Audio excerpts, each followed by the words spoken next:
Elder Vorthak stood in the great council chamber, his old body shaking not from age but from fear. Around him sat representatives from dozens of alien species, all part of the mighty hegemony of 9. These were the rulers of the galaxy, beings, who had conquered star systems like humans conquered islands. The ancient Cytherian had lived for thousands of years. He had seen empires rise and crumble into dust. He had watched species grow from primitive hunters to masters of space travel. But today he brought a warning that made his very soul tremble. "Look at this world," Vorthak said, pointing to the blue planet floating in the holographic display. "It seems peaceful, doesn't it? Beautiful oceans, green lands, white clouds. The third planet from a yellow star they call Sol." The other aliens leaned forward, studying the image. Earth looked so small and helpless among the vast darkness of space. "I have been watching this species for decades," Vorthak continued, his voice growing stronger. "They call themselves humans. At first glance they appear weak. No scales for protection, no claws for fighting, no natural weapons at all. They cannot even breathe in space without machines." Commander Thane of the Draknari Empire laughed, a harsh sound like grinding metal. His lizard-like face showed nothing but contempt. "Old One, you worry about nothing. We have studied these humans too. They fight each other constantly. They cannot even unite their own planet. Some still use primitive weapons while others barely reach their moon." Other council members nodded in agreement. The Zephyrians chirped their amusement, while the Chronari clicked their mandibles in dismissal.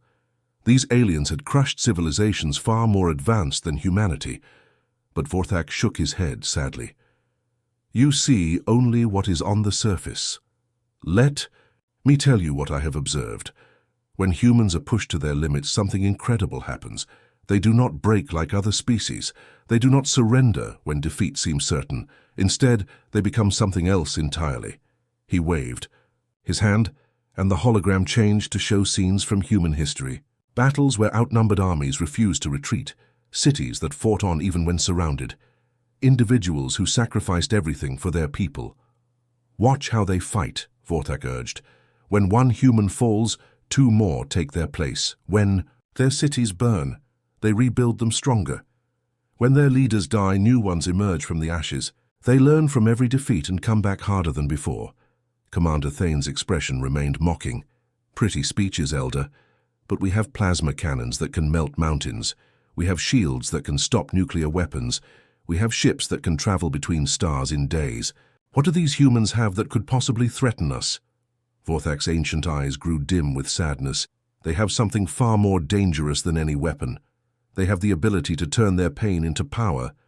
Every human who dies becomes a reason for 10 more to fight. Every burned city becomes a symbol of their determination. Every loss makes them more united, more focused, more deadly." The council chamber filled with the sounds of alien laughter and dismissive comments. These beings had ruled the galaxy for centuries. They had advanced technology, massive fleets, and the experience of countless conquests. The idea that a primitive species like humanity could pose any real threat seemed ridiculous.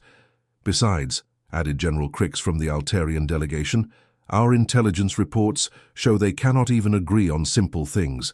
They have hundreds of different governments, thousands of languages, and they fight wars over resources we consider worthless." Vorthak closed his eyes and took a deep breath. "That division, you see, it disappears the moment they face a common enemy. I have watched them throughout their history. When invaders come, humans forget their differences. They unite in ways that would make our greatest alliances look weak." But his words fell on deaf ears. The council had already made up their minds. The hegemony of 9 was the most powerful force in the galaxy. They had ships capable of destroying planets, armies that numbered in the billions, and technology that seemed like magic to lesser species. "The vote is clear," announced Supreme Chancellor Vextar, his metallic voice echoing through the chamber. "We will expand our territory to include the Sol system. The humans will be given the standard choice: submit to hegemony rule or face complete annihilation." As the other delegates filed out of the chamber, chattering excitedly about their newest conquest, Vorthak remained in his seat. He stared at the image of Earth, that beautiful blue world that would soon face the full might of the Galactic Empire. "You fools," he whispered to the empty chamber. You have no idea what you have just unleashed. The space around Earth suddenly filled with massive alien ships. As Admiral Krixtal's fleet dropped out of hyperspace, 200 vessels of incredible size hung in the darkness like metal mountains, their hulls gleaming with advanced technology that humanity could barely comprehend. On the bridge of his flagship, Admiral Krixtal studied the primitive world below with satisfaction.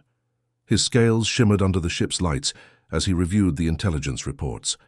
These humans had barely managed to reach their own moon, while his people had been traveling between stars for millennia. "Sir, we're detecting several small vessels approaching," reported his tactical officer. "They appear to be welcoming us?" Krixtal laughed, a sound like grinding rocks. "Of course they are.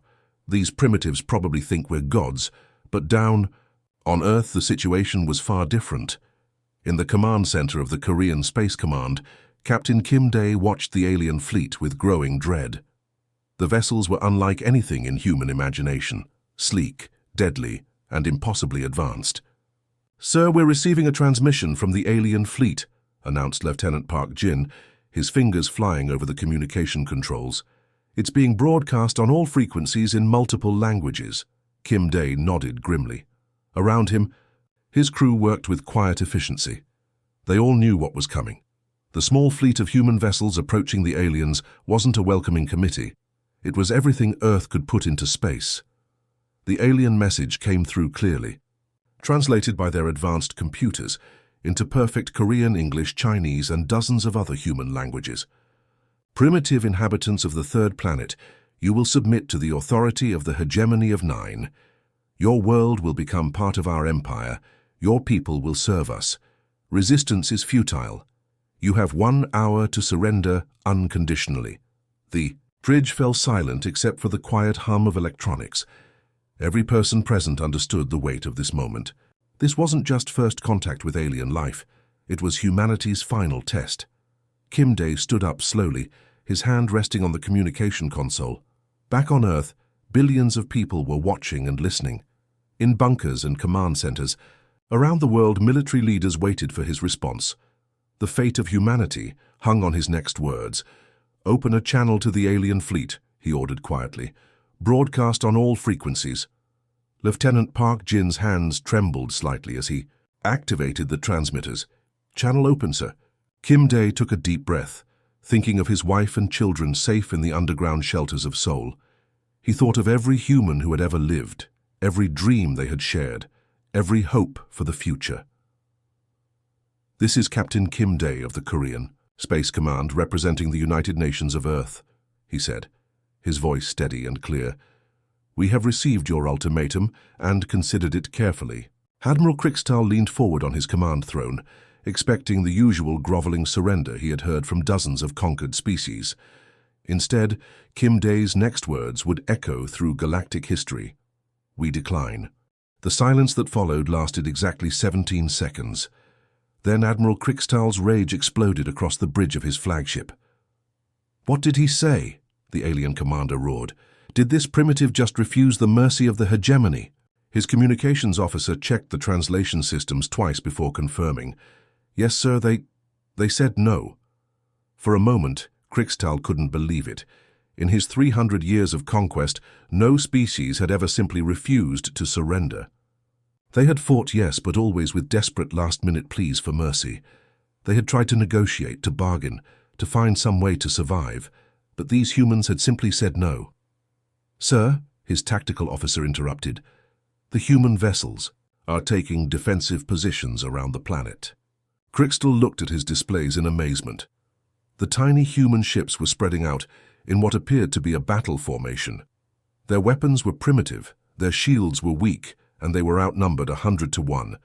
And they were preparing to fight anyway. "Fools," Krixtal snarled.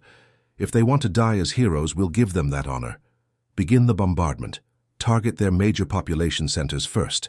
Maybe watching their cities burn will teach them the price of defiance." The alien weapons charged with a sound like thunder.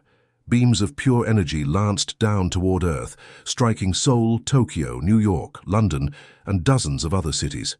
In the first hour, over 1 billion humans died as entire metropolitan areas vanished in nuclear fire. But something strange happened. Instead of surrendering, instead of begging for mercy, the surviving humans did something Admiral Krixtal had never seen before. They got angry, and they began to fight back.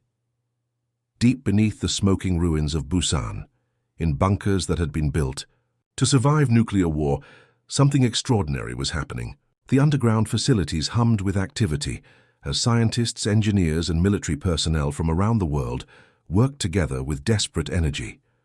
Dr. Park Min barely slept anymore. His eyes were red from staring at alien technology. For 18 hours a day, but he couldn't stop. None of them could. Above their heads, the surface world lay in ruins. Cities that had stood for thousands of years were now nothing but radioactive craters. But down here in these concrete tunnels, humanity was learning to fight back. "Hand me that power core," Dr. Park called out to his assistant, Dr. Chen Wei from the Beijing Institute. The Chinese scientist carefully lifted the glowing alien device, its surface covered in symbols that hurt to look at directly. Around them, teams of experts worked on pieces of wreckage that had fallen from the alien ships during the bombardment. Each fragment was precious, containing technology that was centuries beyond anything humans had ever created. Gravitational manipulators, energy shields, faster-than-light communication systems. All of it was being taken apart, studied, and slowly understood. Lieutenant Li Bo looked up from her computer screen, excitement clear in her voice. "Dr. Park, I think I've figured out their shield system. It's not constant like we thought. The energy pattern rotates through different frequencies every few seconds." Dr. Park rushed over to look at her data.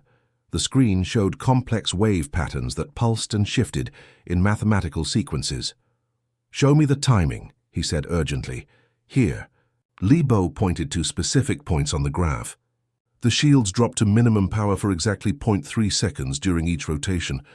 If we could time our weapons to fire during those gaps, we could punch right through them, Dr. Park finished, his mind racing with possibilities. "How long to build a targeting system that can track these frequency changes?" "Give me 2 weeks and a team of programmers," Li Bo replied.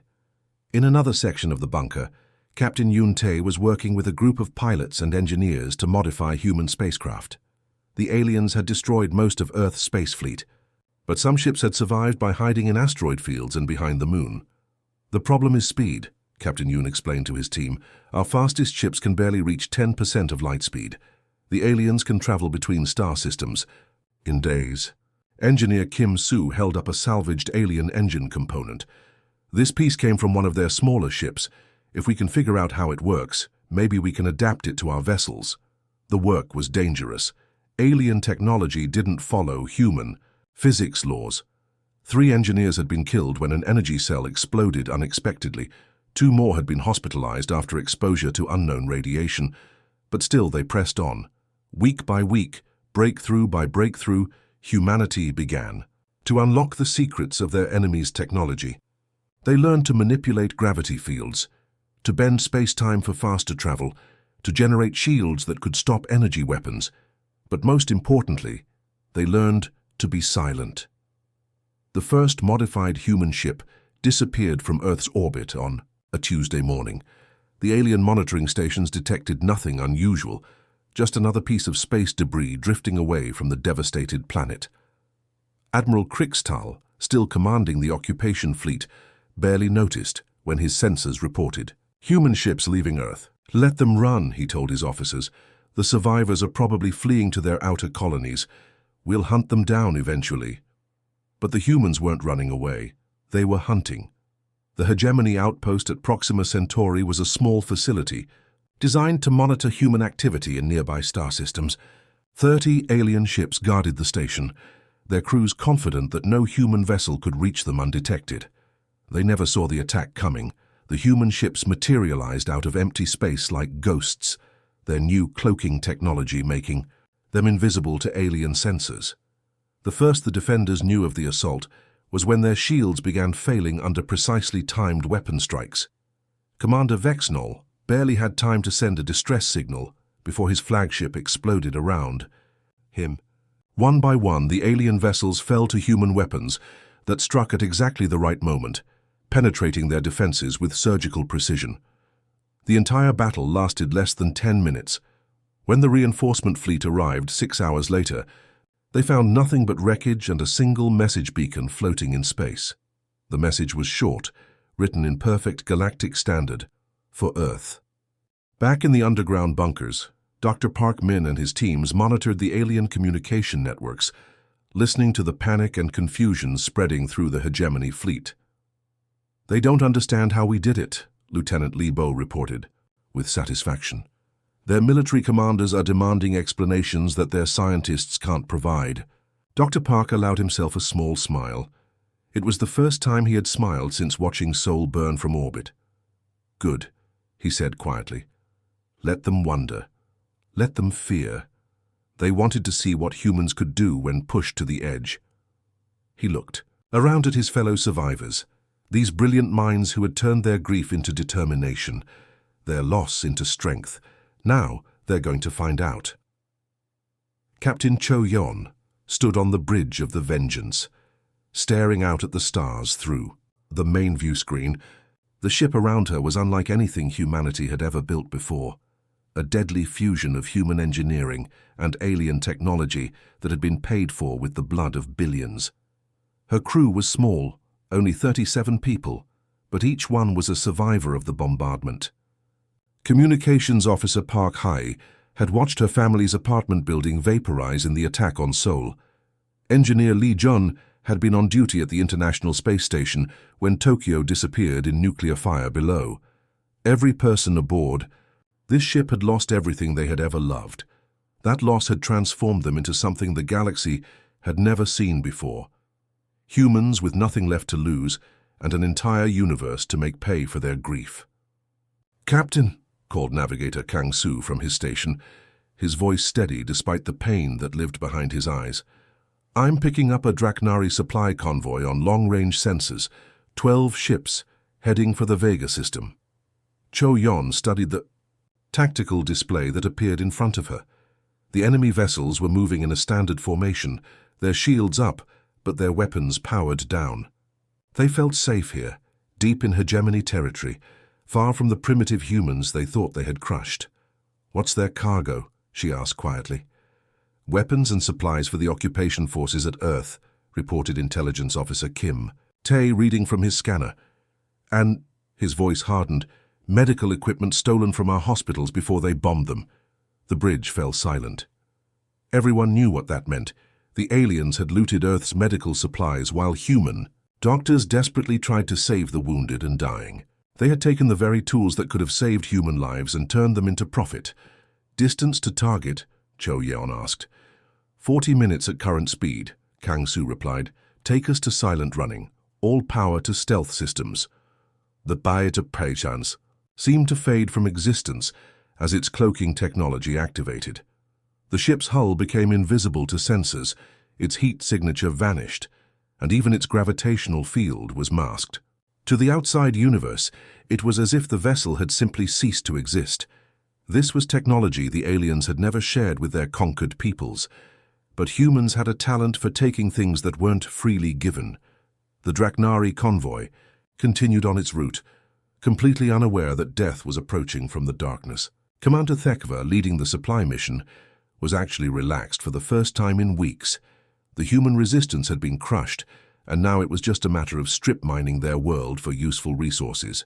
"Sir," his sensor operator called out, "I'm detecting some unusual readings on the edge of our scanning range." Thekvar barely looked up from his reports. "Probably just cosmic radiation. These primitive star systems are full of interference." 20 minutes later, the first alien ship exploded. The attack came from every direction at once. Human vessels materialized out of empty space like deadly ghosts, their weapons already firing with precision that seemed impossible.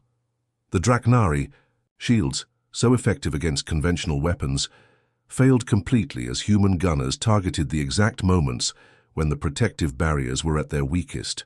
"Where did they come from?" Thekvar screamed as his flagship shuddered under enemy fire. "How are they penetrating our defenses?" His tactical officer had no answers. The human ships moved like nothing they had ever encountered, using maneuvers that should have torn them apart, but somehow didn't. They attacked in coordinated waves, each strike perfectly timed to exploit weaknesses the Draknari didn't even know they had.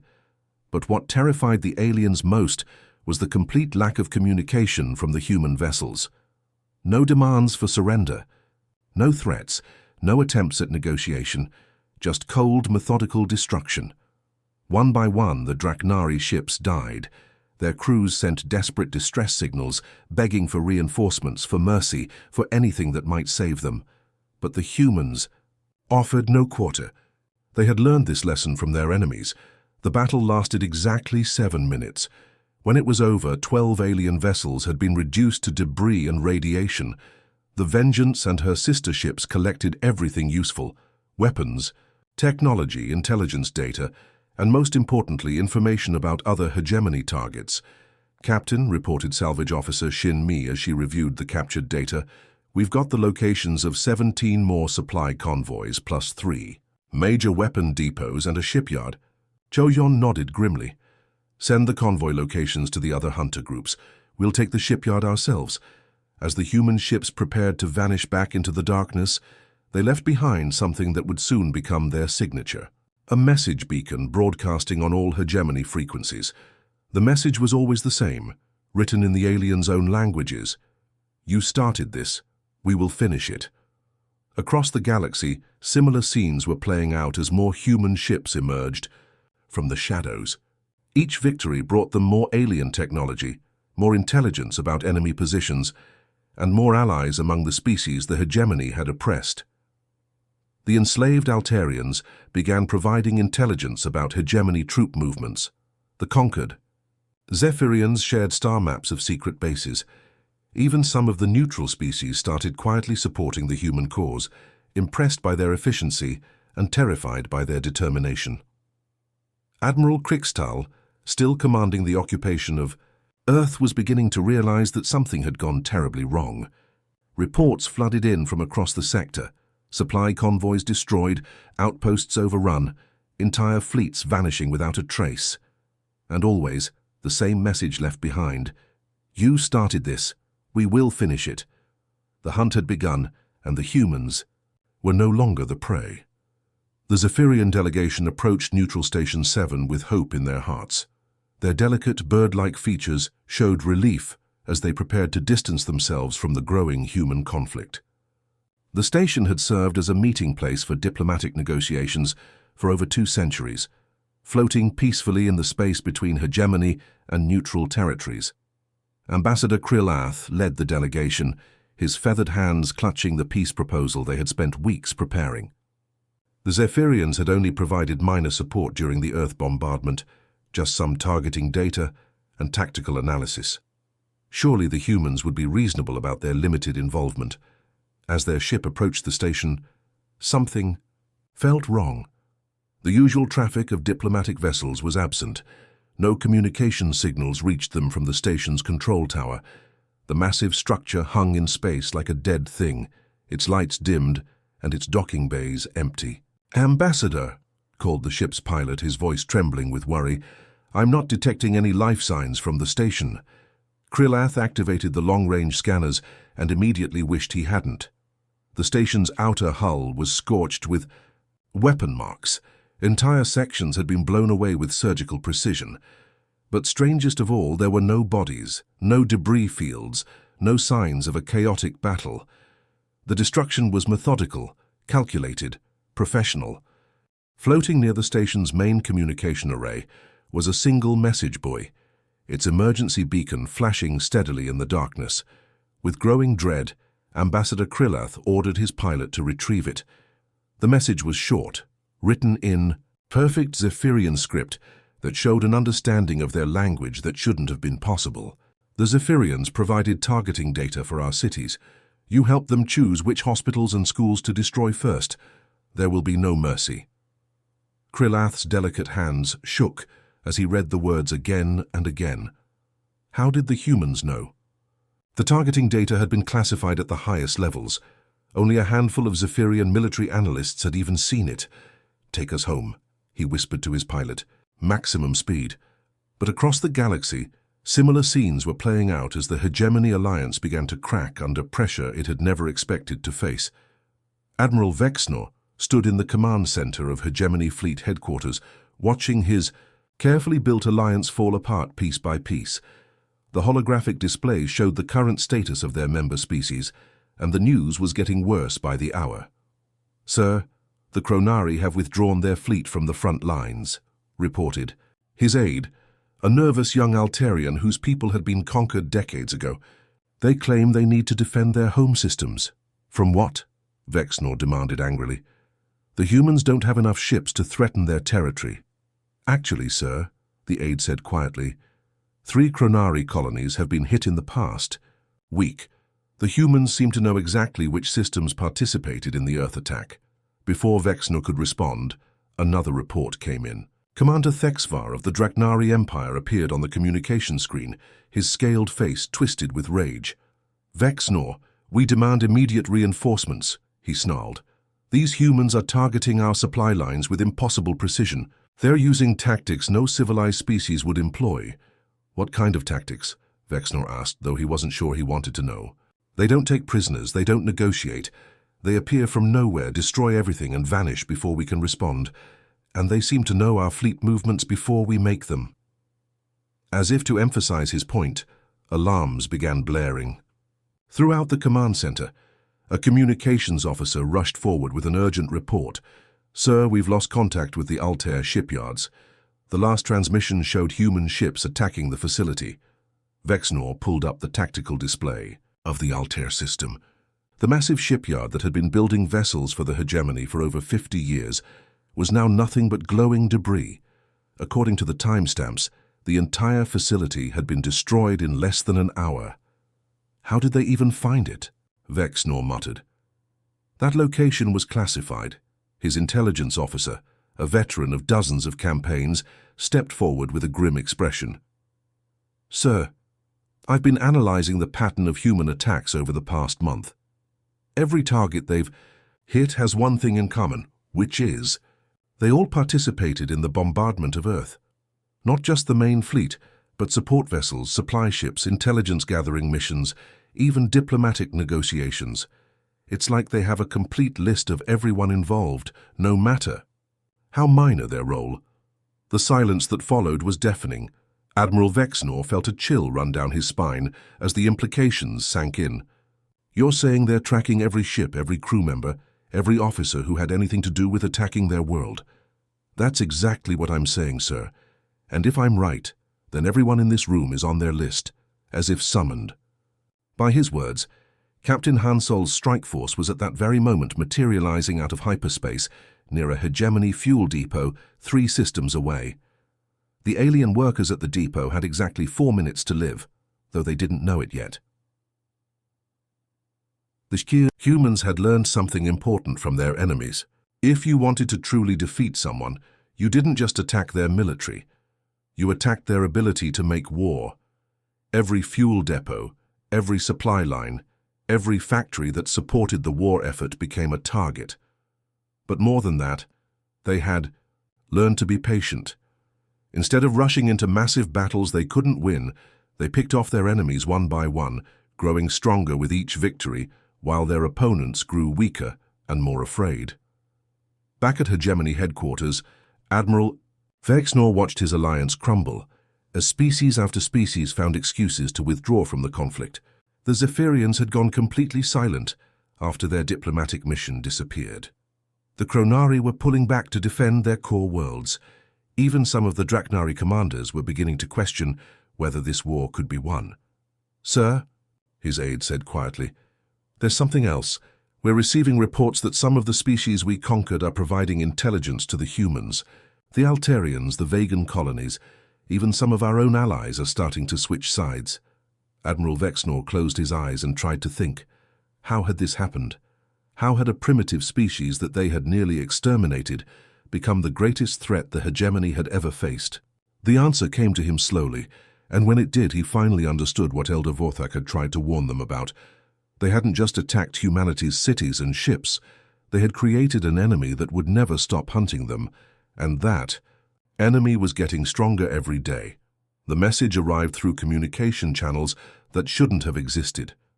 Deep in the underground command bunker beneath the ruins of Seoul, the human leadership was gathered for their daily strategy meeting when the impossible happened. An alien transmission penetrated their most secure networks. General Yoon Jae looked up sharply as the communication console began broadcasting on frequencies that no alien should have known about. His hand moved instinctively toward his sidearm, but the voice that emerged from the speakers was different from any they had heard before. Human leaders, I am Elder Vorthak of the Catherian Council. I must speak with you urgently. The bunker fell silent. Everyone knew that name. Vorthak was the ancient alien who had tried to warn the hegemony about attacking humanity. But how was he contacting them directly? This could be a trap, whispered Intelligence Director Kim Hwan, her eyes fixed on the communication panel. The hegemony might be trying to trick us into revealing our location. But General Yoon Jae had learned to trust his instincts during the long months of guerrilla warfare. Something about the alien's tone felt genuine, desperate even. Open a secure channel, he ordered. Let's hear what he has to say. The holographic projector flickered to life, showing the image of an ancient being unlike any alien they had encountered. Vorthak appeared frail and tired, his weathered features marked by centuries of wisdom and regret, but his eyes burned with an intensity that made everyone in the room pay attention. General Yoon Jae, Vorthak said, somehow knowing exactly who he was addressing. I warned them not to attack your species. They would not listen. Now I offer you something that might help prevent the complete destruction of both our peoples. Why should we trust you? General Yoon asked bluntly. Your people are part of the hegemony that murdered billions of us. Vorthak's ancient face creased with pain. Because we made the same mistake once, thousands of years ago. We underestimated a species we thought was primitive. We attacked them, without understanding what we were unleashing. The old alien paused, as if the memory was too painful to continue. When he spoke again, his voice was barely a whisper. They nearly destroyed us completely. By the time we realized our error, half our worlds were burning.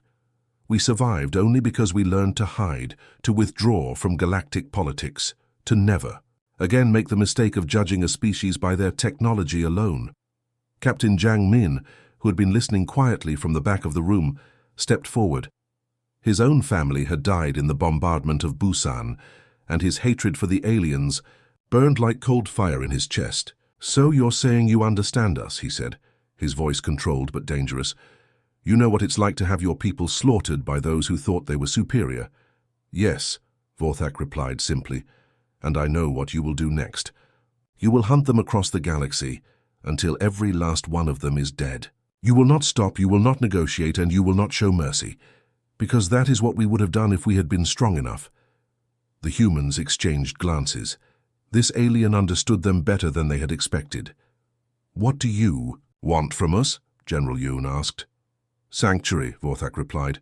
When you finish your war with the hegemony, my people will need protection. We have hidden ourselves for millennia, but the chaos you are about to unleash will make hiding impossible. And, in exchange, Vorthak's image shifted, and suddenly the room filled with holographic star maps of incredible detail. Systems, bases, fleet positions, supply routes, everything the humans needed to know about their enemies spread out before them like a three-dimensional puzzle. I offer you knowledge, the ancient alien said. The location of every hegemony stronghold, every hidden base, every secret weapon they possess. Intelligence Director Kim Hwan leaned forward, studying the data with growing excitement. This is incredible. With this information, we could plan strikes that would cripple their entire military structure, but Vorthak wasn't finished. The star map zoomed in on a distant system, showing a massive construction project hidden behind artificial asteroid fields. Most importantly, he said, his voice heavy with warning, I can show you the location of their ultimate weapon. A planet killer designed to destroy entire worlds in minutes. They are preparing to use it on your remaining colonies. The temperature in the bunker seemed to drop several degrees. Everyone present understood what this meant. The aliens weren't. Content with the destruction they had already caused. They intended to finish the job completely. Captain Jang Min studied the weapon's specifications with cold fury. The device was enormous, capable of cracking a planet's core and reducing an entire world to asteroid debris. According to the data, it was nearly complete. "How long do we have?" he asked quietly. 6 months, Vorthak replied. "Perhaps less if they accelerate the construction schedule." For a moment, the bunker was completely silent. 6 months to prevent the complete annihilation of humanity's surviving colonies. 6 months to stop a weapon that could destroy worlds. Then General Yunjie smiled, and everyone who saw that expression felt a chill run down their spine. It was the smile of a predator who had just spotted wounded prey. "More than enough time," he said softly. Captain Yang Min nodded in agreement, his own expression equally dangerous. "Sir, with this intelligence we can do more than just survive. We can end this war permanently." Vorthak watched the humans process the information he had given them, and for the first time in centuries, he felt something that might have been hope. These beings were exactly what he had expected them to be, utterly ruthless when threatened, but also capable of incredible strategic thinking. "There is one more thing," the ancient alien added. "The species I told you about, the one that nearly destroyed us, they didn't stop at military victory. They made sure we could never threaten anyone again. They scattered us across the galaxy and made us promise to spend our remaining years preventing others from making the same mistake we did." He paused, letting the implications sink in. "That is why I help you now, because I have seen what happens when a species like yours is pushed too far, and I know that if you succeed, the galaxy will never again underestimate the power of a primitive species." General Yunjie looked around at his officers, seeing the same determination reflected in every face. "Then let's make sure they remember this lesson for a very long time." At exactly EU 600 Galactic Standard Time, humanity launched the largest coordinated attack in their short but violent war against the hegemony. Across dozens of star systems, human strike forces materialized from the darkness like deadly ghosts, their targets chosen with surgical precision based on Elder Vorthak's intelligence. Colonel Li Hua stood on the bridge of the Soul's Vengeance, watching the Draknari homeworld grow larger on her view screen.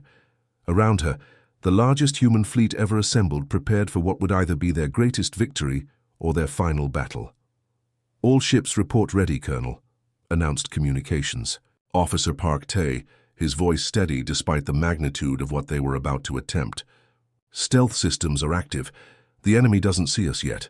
Li Hua studied the tactical display showing Draknor's orbital defenses. Hundreds of weapons platforms surrounded the planet like a deadly shell. Massive battleships patrolled in perfect formations that had protected the Draknari capital for over 1,000 years. But the humans had learned something important during their months of hit-and-run attacks. Traditional tactics were for species that fought traditional wars. Humanity was writing new rules. "Remember," she told her fleet commanders over the secure channel, "we're not here to conquer territory or capture prisoners. We're here to send a message that will echo across the galaxy for the next 1,000 years. 3 systems away, Captain." Zhou Yan was racing toward the secret construction facility where the hegemony's planet-killer weapon waited. Her smaller fleet moved at maximum speed, knowing that every minute counted. If that weapon reached Earth's colonies, millions more humans would die. "Captain," called Navigator Kang Su from his station, "we're approaching the target coordinates.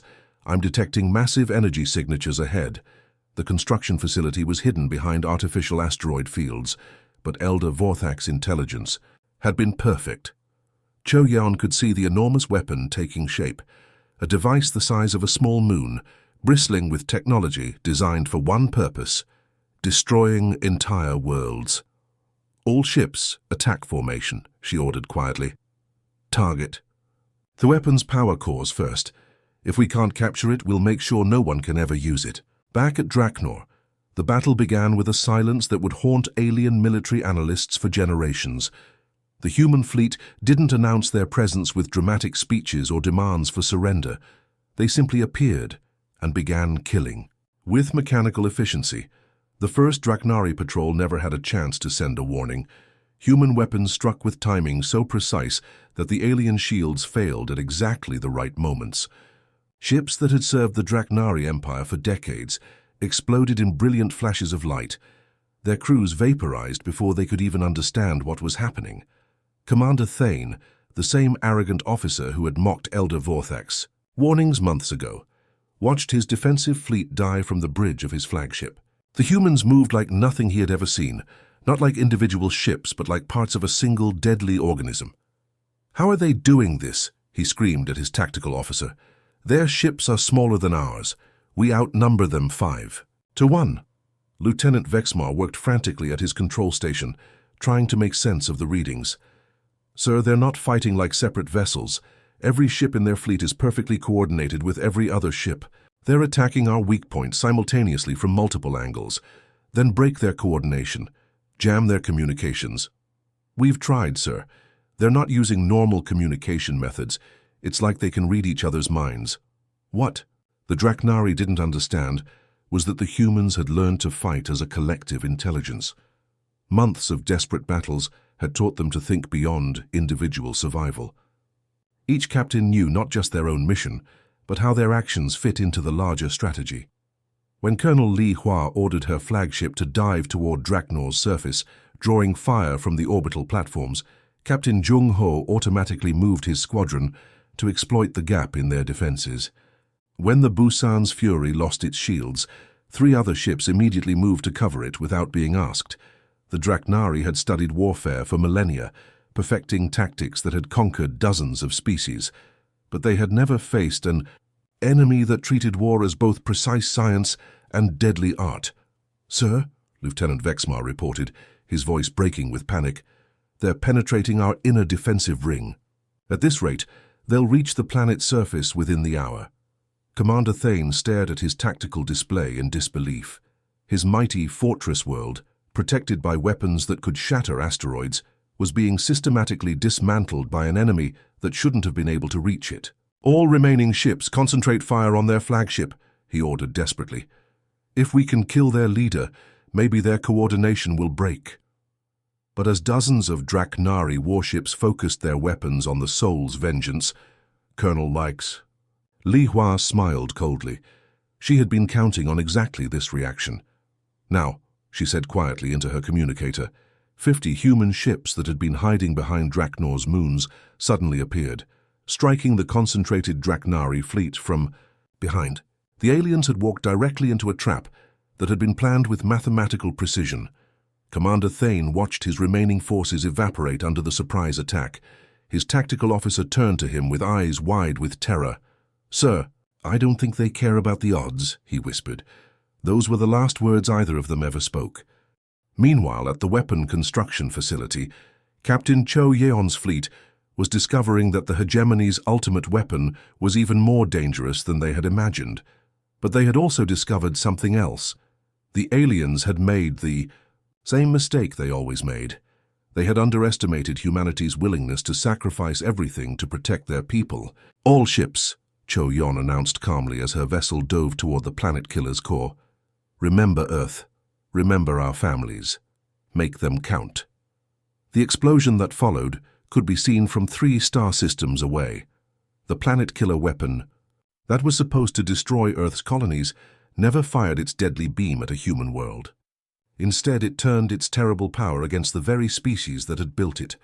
On the bridge of the massive weapon, former Altarian slaves worked alongside human engineers to redirect the device's targeting systems. Engineer Koltar, whose people had been conquered by the Draknari decades ago, smiled grimly as he watched the weapon's enormous cannon rotate toward the Draknari fortress world of Nexor Prime. "For my children who died in your labor camps," he whispered, as he pressed the firing button. The beam that lanced out from the planet killer was pure destruction given form.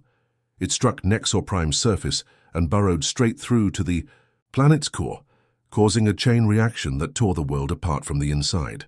In less than 10 minutes, a planet that had been home to billions of Draknari for over 1,000 years became nothing but glowing debris. Across the galaxy, other fortress worlds followed. The weapon that the hegemony had built to end the human threat instead became the instrument of their own destruction. World after world vanished in brilliant explosions as the liberated slaves used their former master's ultimate weapon against them.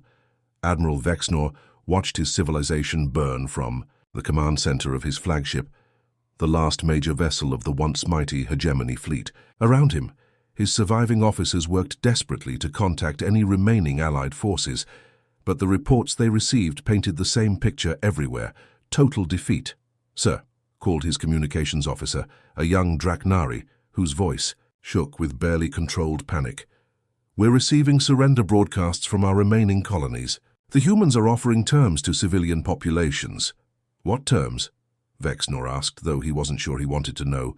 "Complete disarmament, reparations for Earth's reconstruction, and trials for anyone who participated in the bombardment." Admiral Vexnor closed his eyes. He had commanded one of the ships that had fired on Earth's cities. He knew exactly what those trials would mean. "Open a channel to the human fleet," he ordered quietly. "It's time to end this." The response came not from a captain or colonel, but from Admiral Kim Se, the commander of humanity's main battle fleet. Her image appeared on the view screen, a woman whose face showed the weight of everything she had lost and everything she had been forced to become. "Admiral Vexnor," she said, her voice calm but carrying an undertone of steel that made everyone who heard it uncomfortable. "I assume you're ready to discuss surrender terms." "Yes," Vexnor replied, trying to maintain some dignity in defeat. "The hegemony is prepared to negotiate an end to hostilities. We can discuss reparations, territorial concessions, even war crimes trials for our military leaders." Admiral Kim Se's expression didn't change, but something cold flickered in her eyes. "You misunderstand the situation, Admiral. We're not here to negotiate." "Then what do you want?" "Justice." The word hung in the space between them like a death sentence. Admiral Vexnor felt his hopes for survival crumble as he finally understood that the humans had no intention of showing mercy to those who had shown them none. "Admiral Kim," he said desperately, "surely you understand that continued warfare serves no one. Your people have won. You've proven your strength. Isn't it time to show the galaxy that humanity can be merciful as well as mighty, Admiral Kim?" Say was quiet for a long moment, and when she spoke again, her voice carried the weight of 1 billion dead humans. "You offered us no mercy when you killed our children in their schools. You showed no compassion when you bombed our hospitals. You felt no remorse when you turned our cities into radioactive craters." Her voice grew harder with each word. "We offer you the same consideration you gave us." The communication channel closed with finality that felt like a coffin lid slamming. Shut across the galaxy, the hunt continued with methodical precision. Human intelligence networks, now supported by grateful freed slaves and terrified neutral species, tracked down every ship, every officer, every crew member who had participated in Earth's bombardment.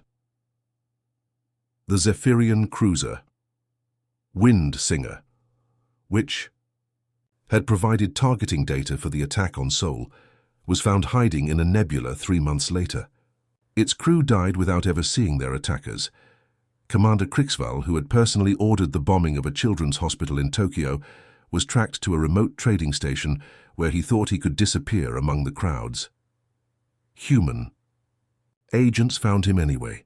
The galaxy watched in horrified fascination as humanity demonstrated what happened when a species was pushed beyond all reasonable limits. Other civilizations began to understand that the humans weren't just winning a war. They were teaching a lesson that would echo through galactic history for generations. No quarter was asked by the defeated hegemony forces, because they knew none would be given. The humans had learned their approach to warfare from their enemies, and they had proven to be excellent students. Captain Yoon Min, commanding a human patrol vessel near the former hegemony border, received word that the last known fugitive from the Earth bombardment had been eliminated. The war was finally over, but as she looked out at the stars, she knew that the galaxy would never again underestimate humanity's capacity for both mercy and vengeance. They had shown mercy to civilians and freed slaves, but to those who had murdered their families? The message was clear to every species in the galaxy: attack humanity at your own peril. They might forgive many things, but they would never forget those who targeted their children. The hunt was complete. The lesson had been taught, and the galaxy would remember. 10 years had passed since the last hegemony fortress world had burned, and the galaxy had learned to live in a new reality. Captain Park Ye stood on the bridge of the patrol vessel, New Seoul, watching the stars through the main view screen as her ship completed another routine patrol of the Outer Rim territories. Her crew was young. Most of them had been children. During the war, growing up in the underground bunkers while their parents fought to save humanity. They knew the stories, of course, but for them the galaxy's fear of human ships was simply the natural order of things. "Captain," called Sensor Officer Lee Tae from his station, "we're detecting an unknown vessel approaching from the Vega sector. Configuration suggests it's a Rigelian merchant ship." Park Ye nodded calmly. "Standard procedure. Hail them and request identification." But before her communications officer could even open a channel, the alien ship was already broadcasting, on all frequencies. The crew watched in amusement as surrender codes began flooding their communication systems in not just one language, but dozens: Korean, English, Chinese, Japanese, and several others. "This is Trade Vessel Prosperity, under command of Captain Zethmar," came the transmission in heavily accented but perfect Korean. "We carry no weapons and request safe passage through Terran space. Our cargo manifest is already being transmitted for your inspection." Lieutenant Jung Ho, the ship's weapons officer, chuckled softly. "They're really eager to prove they're harmless, aren't they?" Park Ye didn't smile. She remembered the war, remembered watching Seoul burn from the underground bunkers where her family had hidden. She understood why the aliens were so quick to surrender, and the knowledge brought her no joy. "Scan their vessel," she ordered, "full spectrum analysis." The results confirmed what the aliens had said. No weapons, no military-grade shields, no hidden compartments that might contain threats. Just a simple merchant vessel carrying trade goods and a crew that was probably terrified of running into a human patrol. "Grant them safe passage," Park Ye decided, "but maintain tracking until they leave our territory." As the alien ship hurried away at maximum safe speed, Communications Officer Kim Min looked up from her station with curiosity. "Captain, why are they always so afraid of us? The war ended 10 years ago. We don't attack civilian ships." Park Ye considered how to answer. The younger crew members had grown up in a galaxy where human ships were respected and feared, but they didn't always understand why. "Because," she said quietly, "they remember what happened to those who attacked us. And they've heard the stories from the elder species who tried to warn them. Across the galaxy, those stories were still being told." In the council chambers of the ancient Kytherian civilization, Elder Vorthak spoke to groups of young aliens who came to learn about galactic history. "The hegemony of 9 was the most powerful alliance our galaxy had ever seen," he would tell them, his ancient voice carrying the weight of hard-learned wisdom. "They commanded thousands of ships, controlled hundreds of worlds, and had technology that seemed unstoppable. What happened to them?" the young aliens would ask, though they already knew the answer. "They made the mistake of attacking humanity's children," Vorthak would reply, "and they discovered that some species become more dangerous when you hurt them, not less." The monuments that stood in the ruins of former hegemony worlds told the same story in stone and metal. On Draknor, where the capital city had once stood, a simple black pillar rose from the radioactive wasteland. The inscription was carved in every galactic language, but the message was always the same. They were warned. Similar monuments could be found throughout former hegemony space, not built by the humans, but by other species who wanted to remember the lesson. The Altarians, freed from centuries of slavery, had erected the largest one on their homeworld. The Vegan colonies, liberated by human forces, maintained shrines to the fallen on every settled world. But perhaps the most telling sign of the galaxy's new order could be seen in the behavior of its younger species. Civilizations that had never even heard of humanity before the war now taught their children about the importance of restraint and the danger of underestimating others. The Andromedan Confederation, which had remained neutral during the conflict, now included mandatory courses about human history in their military academies. The lesson was simple. Technological superiority meant nothing if you lacked the wisdom to use it properly. Captain Park Ye knew all of this as she watched the alien merchant ship disappear into hyperspace. She knew that somewhere in the galaxy, young aliens were learning to fear and respect humanity, not because of their advanced technology, but because of their capacity for both mercy and vengeance. The humans had shown mercy to those who deserved it, freeing slaves, protecting civilians, helping rebuild devastated worlds. But they had also demonstrated what happened to those who targeted innocents. Captain, called Navigator Kang Su, we're receiving a priority message from Fleet Command, new patrol assignments. Park Ye nodded. The galaxy was peaceful now, but that peace had to be maintained. Not through fear alone, but through the knowledge that some lines should never be crossed. As the new soul changed course toward its new assignment, Park Ye reflected on how much had changed. Humanity had gone from a species barely capable of reaching its own moon to the galaxy's apex predator in less than a decade. But they had also learned something important along the way. Power without restraint led to the same fate that had befallen the hegemony. The trick was knowing when to show mercy and when to show strength. The galaxy had learned that lesson too. In council chambers and classrooms across thousands of worlds, the story was told again and again. They were warned. They didn't listen, and they paid the price. Some warnings, the galaxy now understood, should never be ignored. The hunt was over, but the hunters remained, watching from the darkness between the stars, ensuring that the hard-won peace would endure. The galaxy was a safer place now, not because there were no predators, but because everyone knew who the apex predator was, and they had learned to respect it.